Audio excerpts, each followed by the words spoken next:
Talking about Jay Shah, the known गाय, जो कि बहुत ज्यादा एंथुजियास्टिक होते हैं सिर्फ जीतने के लिए। आईसीसी के अगले चेयरमैन 2019 से बीसीसीआई के एजाजी सेक्रेटरी हैं, 2021 से एशियन क्रिकेट काउंसिल को हेड करते हैं और इसी वजह से मैचेस के वेन्यूज चेंज करा देते हैं, पाकिस्तान में टीम नहीं भेजते हैं। जय शाह के आईसीसी के चेयरमैन बनने से आईसीसी चैंपियन ट्रॉफी 2025 के पाकिस्तान में इनेकाद को कितना बड़ा धचका लगेगा। आज मेरे लिए और मेरे मुल्क पाकिस्तान के लिए उदासी का दिन है। जय शाह चैंपियंस ट्रॉफी के लिए टीम पाकिस्तान नहीं भेजेंगे। जय शाह जैसे बंदे के चैंपियन जो है कि चेयरमैन बनने के बाद हमारी नींद तो भाई हराम हो ही गई, क्योंकि ये बंदा कन्फर्म है, ये पाकिस्तान क्रिकेट का खैरख्वाह नहीं है, ये पाकिस्तान के क्रिकेट का दुश्मन है, ये पाकिस्तान की आवाम का दुश्मन है। कि एशिया कप 2023 की तरह आईसीसी चैंपियन ट्रॉफी 2025 भी हाइब्रिड मॉडल में कराने के लिए जय शाह का नुमाया किरदार हो सकता है। मना किया था कि यार इंडिया से पंगा नहीं लेने का, भाई वो बहुत पावरफुल क्रिकेट बोर्ड है बीसीसीआई। तो जैसा कि आप सभी को पता होगा कि आईसीसी के चेयरमैन जय शाह बन चुके हैं और जय शाह ने अपना पदभार भी संभाल लिया है। दोस्तों, जय शाह के आईसीसी अध्यक्ष बनने पर पाकिस्तानी मीडिया और आवाम में काफ़ी ज़्यादा भय है और पाकिस्तानी मीडिया भी कह रही है कि अब जय शाह आईसीसी के चेयरमैन बन चुके हैं तो चैंपियन ट्रॉफी अब गई। चैंपियन ट्रॉफी 2025 जो जिसकी मेज़बानी पाकिस्तान कर रहा था, अब वो पाकिस्तान से हाथ से निकल चुकी है। ये पाकिस्तान की मीडिया ने और लोगों ने वहाँ के उम्मीद खो दी है। पाकिस्तानी मीडिया कह रही कि जय शाह पहले बीसीसीआई के अध्यक्ष बने, उसके बाद एशिया क्रिकेट के अध्यक्ष बने और अब उन्होंने आईसीसी को ही अपने हाथ में ले लिया। जो मैन क्रिकेट है, आईसीसी के जो मैन वो थे, अब वो बन चुके हैं और सबसे कम उम्र वाले आईसीसी के चेयरमैन बने हैं। तो दोस्तों, पाकिस्तानी मीडिया को काफ़ी सदमा लगा है जय शाह के आईसीसी चेयरमैन बनने पर।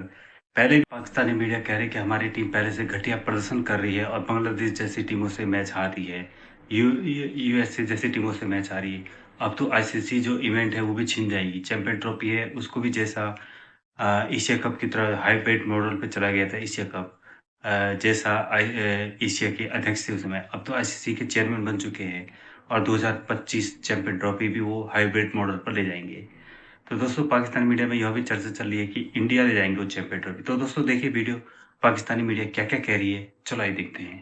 वो अपने इस ओहदे को संभालेंगे और उनको अपनी सेक्रेटरी, जो वो सेक्रेटरी हैं इस वक्त बीसीसीआई के, वो छोड़ना पड़ेगा एंड एसीसी को जो वो हेड कर रहे थे वो भी वो छोड़कर वो उनको आईसीसी को अब वो हेड करेंगे। अब देखना यह है कि जय शाह के ऊपर कितनी बड़ी जिम्मेदारी है, because when you talk about Jay Shah, आपने बीसीसीआई को फ्लरिश होते हुए देखा, अंडर हिम फाइनेंशियली बेहतर होते हुए देखा और अब एक बहुत बड़ा चैलेंज है जय शाह के लिए when he would be the chairman of ICC. Because इस वक्त अगर मैं बात करूं तो आईसीसी का एक बहुत नाजुक दौर चल रहा है। ये वो नाजुक दौर है जहां पे LA 2028 में क्रिकेट इंडक्ट होना है, क्रिकेट आएगा, क्रिकेट इंट्रोड्यूस होगा, री इंट्रोड्यूस होगा। सो एक हर्डल होगी उनके सामने। रिसेंटली यूएसए और वेस्ट इंडीज़ में जो हुआ हुआ वर्ल्ड कप है वो उसमें फाइनेंशियल अप डाउन हुआ था और फाइनेंशियल अप डाउन की वजह से क्लियर फरलॉन्ग, जो कि उनकी media communication and commercial head थी, उनको रिज़ाइन करना पड़ा, इस्तीफ़ा देना पड़ा था। उन फाइनेंशियल एस्पेक्ट्स को जो है वो हैंडल करना है। So a lot would be on his plate as soon as Jay Shah would join in and would be the chairman of ICC. मगर पाकिस्तानी होने से एक सबसे जो पहला हमारा पर्सपेक्टिव बनता है वो बनता है कि Jay Shah being the chairman of ICC, क्या चैंपियंस ट्रॉफी में हमारे लिए आसानी होगी या मुश्किल होगी। But just to remind you all कि दिसंबर तक फैसला नहीं जाना चैंपियंस ट्रॉफी का। अभी सितंबर या अक्टूबर में जो एजीएम की मीटिंग है आईसीसी की, उसमें ही चैंपियंस ट्रॉफी का फैसला हो जाना है और उसी में जो है वो डिसाइड हो जाएगा कि चैंपियंस ट्रॉफी पाकिस्तान में हो रही है, पाकिस्तान में नहीं हो रही है, कहाँ हो रही है। सो उसी टाइम फ्रेम में चैंपियंस ट्रॉफी का डिसीजन हो जाएगा। सो जब तक दिसंबर तक Jay Shah ICC join in करेंगे तब तक ये डिसीजन हो चुका होगा कि चैंपियंस ट्रॉफी इंशाल्लाह पाकिस्तान में होगी, हाइब्रिड होगी, क्या होगा। ये जैसा बंदा कुर्सी पे बैठ गया है आईसीसी के चेयरमैन पे और जो है कि 1 दिसंबर को वो जो है कि कुर्सी पे बैठ जाएंगे और ओहदा संभाल लेंगे चेयरमैन का। उसके बाद पूरे पाकिस्तान में हल्ला गुल्ला मच गया, अफसोस मनाया जा रहा है, इंडिया में हल्ला गुल्ला मचा हुआ है, इंडिया की मीडिया जो है कि आसमान पे पहुंची हुई है। जय शाह जैसे बंदे के चैंपियन जो है कि चेयरमैन बनने के बाद हमारी नींद तो भाई हराम हो ही गई, क्योंकि ये बंदा कन्फर्म है, ये पाकिस्तान क्रिकेट का खैरख्वाह नहीं है, ये पाकिस्तान के क्रिकेट का दुश्मन है, ये पाकिस्तान की आवाम का दुश्मन है, ये पाकिस्तान की खुशियों को निचोड़ना चाहता है।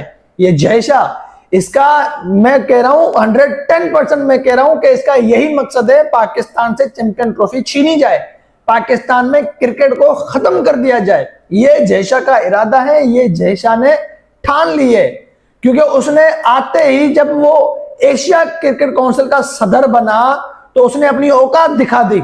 उसने पाकिस्तान से सदर बना तो उसने पाकिस्तान के आधे मैच और फाइनल समेत, सेमीफाइनल समेत सारे मैचेस श्रीलंका में मुंतकिल करवा दिए। जय शाह ने इंडिया के मैचेस भी श्रीलंका में मुंतकिल करवा दिए। और भी बहुत सारी वजहें हैं पाकिस्तान के अगेंस्ट जो है कि ये इसकी हरकतें हमें देखने को मिली। तो जाहिर सी बात है, ऊपर से चैंपियन ट्रॉफी आ रहा है, वो चैंपियन ट्रॉफी जो हमने होस्ट करना है, उस चैंपियन ट्रॉफी आईसीसी का हिस्सा है, और उस आईसीसी का चेयरमैन जो है कि जय शाह जैसा इंसान बन रहा है, तो भाई डर का माहौल तो होगा ना। पूरा परिवार समझो कि डरा हुआ है, हनी सिंह की तरह सब डरे हुए हैं, खामोशी छा गई है। एक मैं कहता हूं काले बादल आ गए हैं सामने, बस कब बारिश होती है और कब जो है कि जय शाह की तलवार हमारे ऊपर वार बन के आ जाती है। चेयरमैन बन गए and it's a big news. और वो इतने छोटे हैं कि वो अपने प्लेयर्स से भी छोटे हैं। फॉर एग्जांपल जिस तरह रोहित शर्मा से वो 2 साल छोटे हैं और विराट कोहली से वो 2 महीने छोटे हैं, वो इतने छोटे हैं और इस छोटी उम्र में वो आईसीसी के चेयरमैन बन गए। It's a huge achievement and बहुत मुबारक हो, और मेरे ख्याल से डिज़र्व करते हैं, क्योंकि आईसीसी का चेयरमैनशिप उन्हीं को मिलनी चाहिए जिनकी कोई अचीवमेंट्स हो, जो करंटली दुनिया में कोई कुछ करके दिखा रहे हो। और अगर आप देखें तो इंडियन क्रिकेट टीम ने उनकी चीज़ें बहुत ज़्यादा आसान की हैं, क्योंकि उन्होंने रिजल्ट्स प्रोड्यूस किए हैं। फ्यू वुड से कि सिर्फ इसी दफ़ा का वर्ल्ड कप जीते हैं। खाली वर्ल्ड कप बात नहीं है, अगर आप उनकी पूरी जर्नी देखेंगे उनके अंदर जो गुजरी है, उसमें उनकी अचीवमेंट्स क्या हैं? कि अचीवमेंट्स हैं कि उन्होंने प्लेयर्स प्रोड्यूस किए, उन्होंने यंगस्टर्स को मौके दिए, उन्होंने अपनी टीम को बनाया है, और फिर वो जब भी वर्ल्ड कप्स में आए हैं, इवेंट्स में आए हैं, वो हॉट फेवरेट लगे हैं। ऐसा नहीं हुआ कि वो कोई दुआओं पे चल रहे हैं या कोई कुदरत का निज़ाम उनको जितवाने में हाथ लेके आ रहा है, ऐसा बिल्कुल भी नहीं हुआ। उन्होंने थॉरली परफॉर्मेंसेस दिखाई हैं, और मेरे ख्याल से जो क्रिकेट टीम परफॉर्मेंसेस दिखा रही हो और प्रोग्रेस कर रही हो, ऊपर की तरफ जा रही हो, ऑब्वियसली उसका चेयरमैन कोई ना कोई चीज़ें ठीक कर रहा होगा, और इसी वजह से वो आईसीसी के अनअपोज्ड चेयरमैनशिप उनको मिली है। That's a huge achievement. So whereas अगर आप मुझसे पूछेंगे तो बहुत बड़ी बात है, इसमें तो कोई बात नहीं है। उन्होंने ऑलमोस्ट सारी चीज़ें अचीव की, जिस तरह अभी उनकी टीम में अभी ये विराट कोहली को जब कैप्टनसी से उन्होंने साइड पे किया और रोहित शर्मा को उन्होंने उनके ऊपर कैप्टन बनाया, तो बहुत ज़्यादा हेडलाइंस बनी और ओवरऑल केओस का एक समा था। लेकिन अगर आप देखेंगे कि उनके चेयरमैन ने, जय शाह ने, और उनकी पूरी टीम उनके साथ जो होगी, जिस तरह हैंडल किया उस मैटर को, दैट वाज अमेजिंग। ये एक सीखने वाली चीज़ है, क्योंकि इतने केओस के बाद, इतनी नॉइजी आउटसाइड नॉइजेस के बाद, विराट कोहली एक बड़ा नाम है, इसमें कोई शक नहीं है, और उनकी एक बहुत बड़ी फ़ैन फॉलोइंग है। तो वो सारी चीज़ें को, वो मैटर को जिस तरह उन्होंने टैकल किया है, that was a big thing. और मेरे